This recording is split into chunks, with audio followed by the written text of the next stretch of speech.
Yabino yango. Donc musu se zati. Donc boko senti bilengi nango, boko découvrir ma solo belé, boko mona makambo belé donc c'est per sabino et longola bino ma ba souci banine. Donc si tu nabino yango. Boyo ki yango hein. Bisous bisous. Bisous bisous bisous bisous bisous bisous bisous bisous bisous bisous. Bulukutu te. Yena Congo Swiss TV. Bulukutu, ça c'est du bio. Et nous là ça que Congo Swiss TV, c'est du bio. Kuna Tobiaka ya ma chambre forte. Vraie information. C'est Congo Swiss TV. Bulukutu. Et yo kaso ya Congo Swiss TV. Tsunga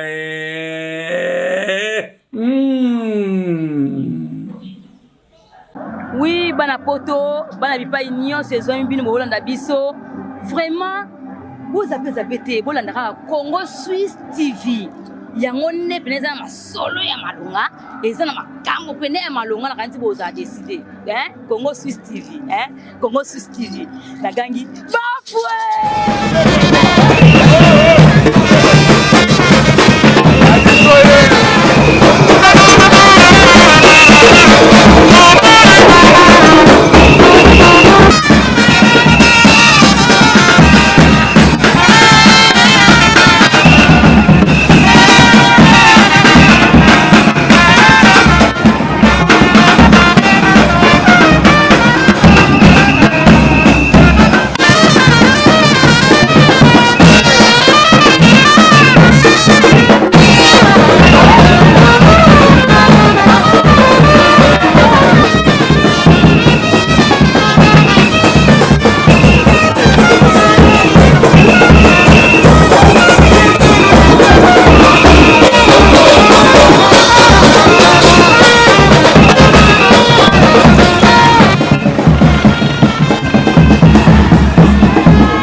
Viva Tshisekedi, super-héros national, père de la démocratie en République démocratique du Congo. Félix Tshisekedi, chef de l'État, béton, béton, béton. Merci beaucoup, Tommy Bekalama. La section historique d'Engiringiri, viva! Dr. Tshisekedi, Waulumba, Wakabena, Mourankwasa, Mukonganzoko, B52, les Salomon d'Afrique, les Mandela du Congo, les Fourouti, les Fouroupa, Mukonziamoka, les Mandela du Congo, les super-héros nationaux, les Fati de Congo, Kantombolo de Pérez de Pérez. Viva! Viva! Tshisekedi, héros national, père de la démocratie, en République démocratique du Congo. Félix Tshisekedi, chef de l'État, béton, toute rouge, et le merci beaucoup. Les invités, à vos titres et qualités, la section historique d'Engiringiri vous souhaite la bienvenue. Je vous remercie. Alors, après c'était Mbote, oui, voilà, nyonso esengeli mpona biso oyo napona mokolo lelo. Alors ngonga ezali nde moke yango mokonzi alingi koloba mingi te. Le national bauti soki azali esika afandi atelema to betele maboko makasi. Le national bauti mpona bayo bayebi ye te na 2011 na cadre ya batangi bakonzi na biso ya parti sans plus tarder tokoprocéder sikoyo la présentation, il y a pas de choses à dire. Donc, il va combattre aujourd'hui. Voilà.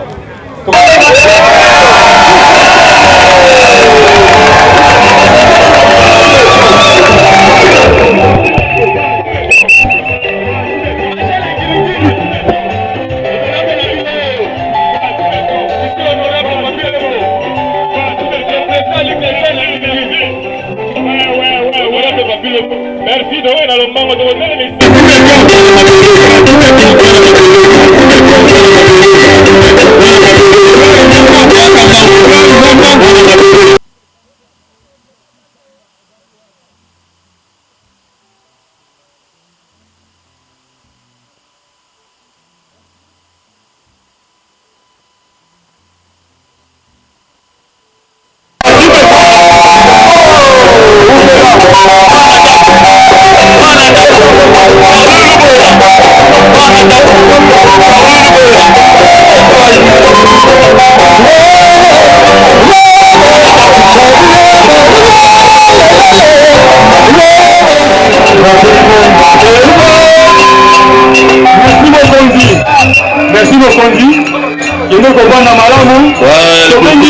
Dieu parce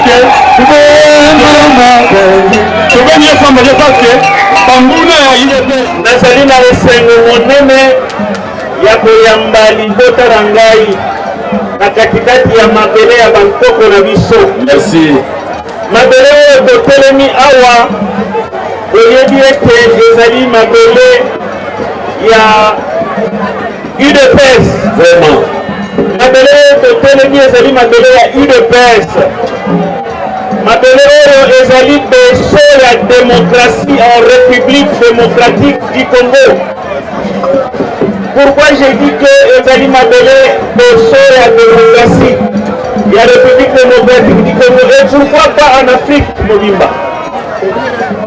ezali mabele oyo papa Etienne na mama Marthe bazali bana ya ngiringo tomoto batali ngiringiri maboko makasi bana ngiringiri maboko makasi merci Chile Moniere Félix Antoine Tshisekedi Chilombo oyo azali na deuxième mandat ya sui tobeti maboko makasi maboko kwa mokonzi mandat ya sui merci azali papa oyo aye continuer na instauration ya démocratie oyo le sphinx de l'humanité. Papa Etienne Tshisekedi heureuse mémoire atikeli ye komba yango wana biso nyonso nsima na ye tozali kobetela maboko makasi mpona réussite ya démocratie na mboka na biso. Merci beaucoup. En tout cas, mes impressions sont très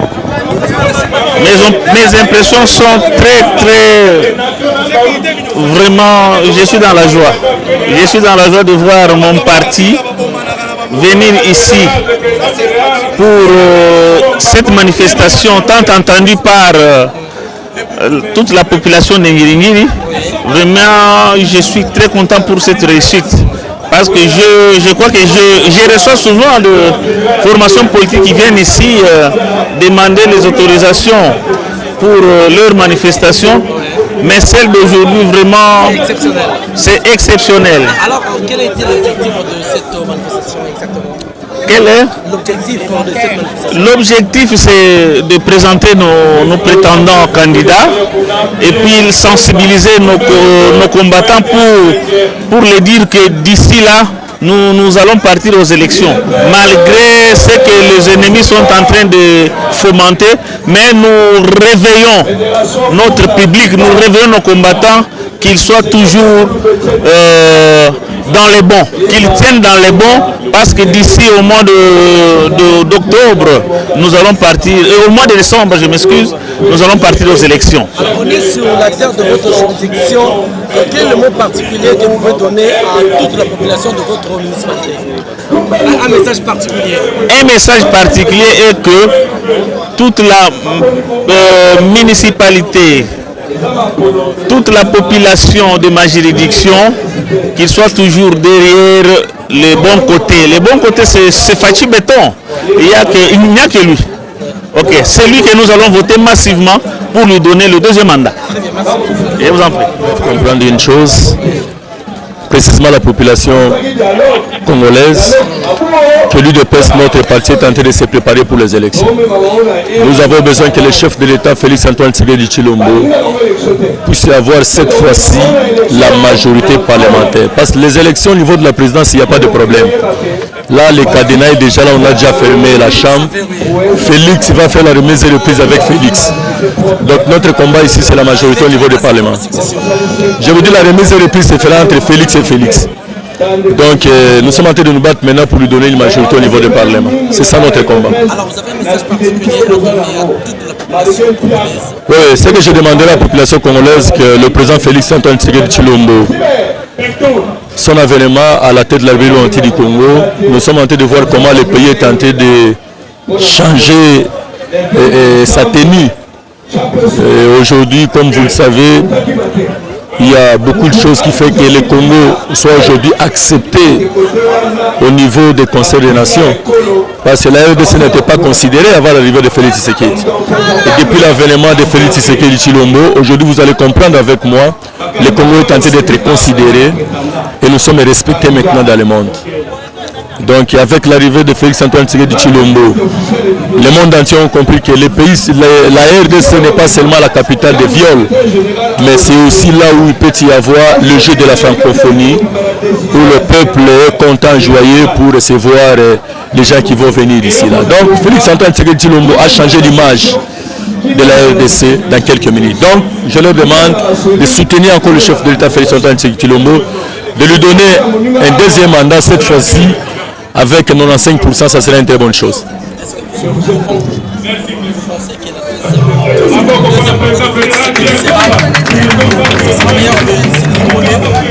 Bon, je vous ai dit que cette chambre est déjà fermée, nous avons notre cadenas.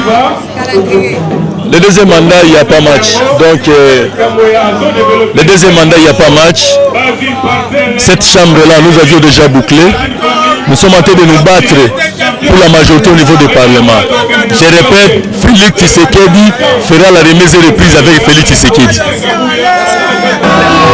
Je suis très content aujourd'hui, c'était pour présenter les prétendants candidats aux prochaines élections du mois de décembre.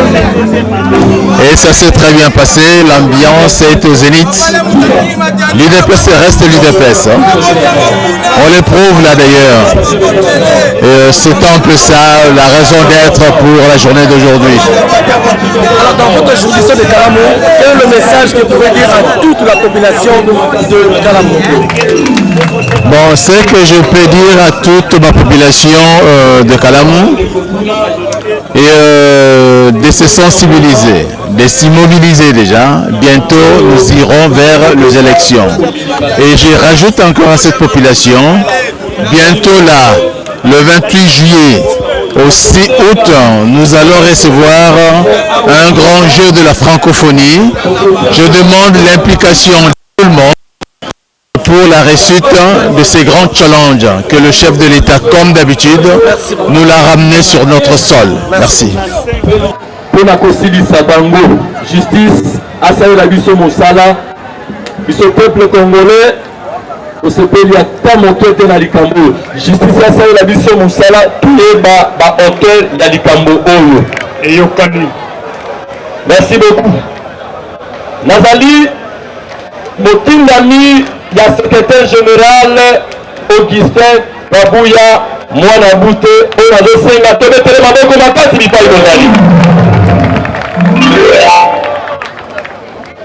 on a tina na yango bayebisaki biso bandeko na biso ya ngiringiri oyo ekambami na président Tums na équipe na ye mobimba balobi esengelaki manifestation ezala na terrain na biso tolobi tokozanga te tokozala wana yango avant de démarrer la thématique oyo bapesaki biso tosengi d'abord merci ya liboso na mokonzi ya mboka Félix Antoine Tshisekedi Tshilombo oyo nakosenga tobetele maboko makasi lisusu celui qui gère le parti au quotidien, à la personne de notre secrétaire général Augustin Kabouya Mwana Boute et Nazosenga Tebetele Sunaboko Makasi Tete Masua ya deuxième mandat Yendeza Komema Yango. Je peux saluer merci à l'autorité Nyonso et pour répondre à l'invitation. Il y a comité fédéral, comité sectionnel de l'Union Ngiringiri, la bourgmestre est juin, et surtout le président fédéral de la FUNA, Pierre Zomba, nous disons merci et toute votre équipe. Vous êtes le président Pierre Zomba avec Makas. Awa, Baébissibitso, pas une parcelle sans l'UDPS. IDPS est vivant. Et ça mais à Liboso, avant de prendre le message na biso, na minute ça l'exercice moko ya moké. Parce que awa ba outi ko présenter biso ba candidat, ba prétendant candidat députés nationaux et provinciaux. Et ça et c'est pourquoi peut-être la bango maboko na kasi biso. mais tosengeli kobosana te banani oyo basengeli kopesa bango mosala bakandidat député baye kosenga yango ya liboso epai na baprésident cellulaire na biso oyo baza kokamba base nyonso ya UDPS ese tokobeta maboko makasi mpona baprésident cellulaire na biso parce que bango nde bazosala fierté na biso mpo koma député esengeli osenga mosala na base. Est-ce que président cellulaire ya sayo soki azali à côté de ma tokobetele maboko makasi na kipe Maman présidente, l'infatigable. bino nde bozali bakonzi. Oui, nos impressions sont très bonnes. L'objectif de cette manifestation, nous avons un thème dans notre commune, pas une parcelle sans l'UDPS. Donc nous devons être des évangélistes de Fachi Béton dans toutes les parcelles de la commune de Ngiringiri. Faire de tous les membres, de tous les habitants des parcelles de Ngiringiri comme étant de membres de l'UDPS. C'est ça l'objectif de cette rencontre. Vous êtes un prétendant candidat pour les élections de 2023, le 20 décembre. Quelle sera la particularité dès qu'aujourd'hui la population de Ngiringiri vous donne confiance? Oui, pour le moment, je suis un prétendant candidat. Nous attendons à ce qu'on puisse nous aligner à l'UDPS pour que nous puissions battre notre campagne. Alors, mon message est simple. Moi, je demande à la population de la commune de Ngiringiri de pouvoir faire confiance à président Papi parce que nous voulons changer un peu la vie de cette commune. Étant natif de cette commune, ce que nous considérons cette commune, d'abord le président de la République a beaucoup fait dans cette commune, mais nous remarquons qu'il y a beaucoup encore à faire. Donc c'est pourquoi nous sommes là pour faire ça. Alors,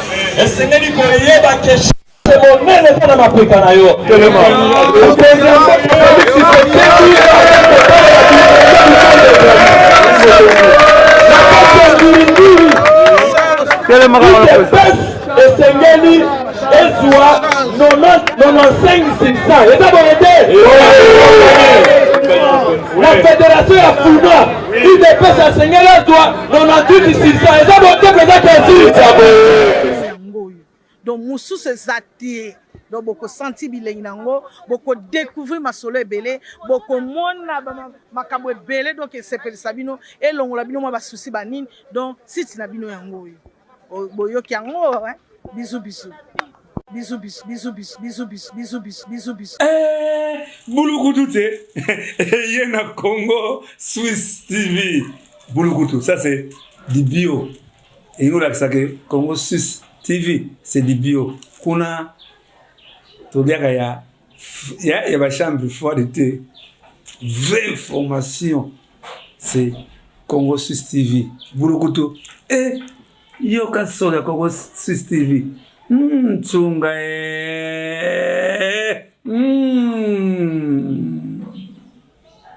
Oui, bana poto, bana bipai nyon saison bino bolanda biso.